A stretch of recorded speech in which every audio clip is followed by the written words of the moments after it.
Alex Van Pelt, offensive coordinator, quarterback coach, talked about Deshaun Watson getting more comfortable in the system they're starting to implement.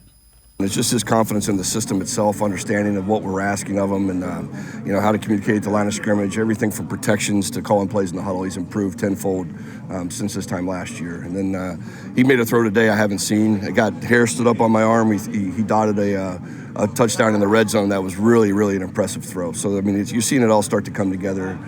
Playing with a little swagger out there and having some fun. Has your hair stood up on your arms on any other ones? Or It's not. It's been a long time. I will say that. And I've been around some good ones, but that was one that literally was got goosebumps. I was like, wow, that was a tremendous throw and catch. And Quincy, again, Alex Van Pelt was Aaron Rodgers' quarterback coach, so he's seen elite level quarterback play. It's interesting to hear him talking about what they're starting to see from Watson. Yeah, and you could tell that everybody's kind of excited about what they're seeing. It's the early part.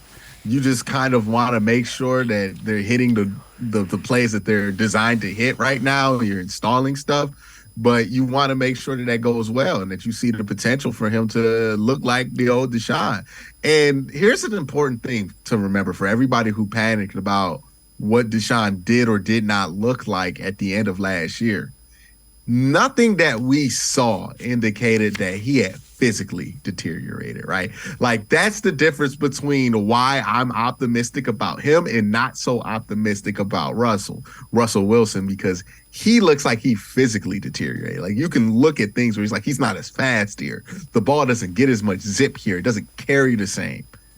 That wasn't the issue with Deshaun. The physical stuff was there. When he had to go out and break a sack, he was able to look like the old Deshaun. When he had to make a crazy throw on the run, he was able to do that. Remember that throw he made in the Bengals game where he was on one leg getting pushed back and then he threw a dot 40 yards downfield? Like, he's still physically capable of this stuff. It was more about a lack of comfort and a lack of familiarity with the offense that he's running. So now that he's getting that, now that he's getting some calm around him in his personal life, I think you're going to start to see more and more of those flashes as he gets comfortable, because that's just kind of who he is as a quarterback. It's what he's done at every level of quarterback that he's played at in the NFL, in college, in high school, and so on and so forth.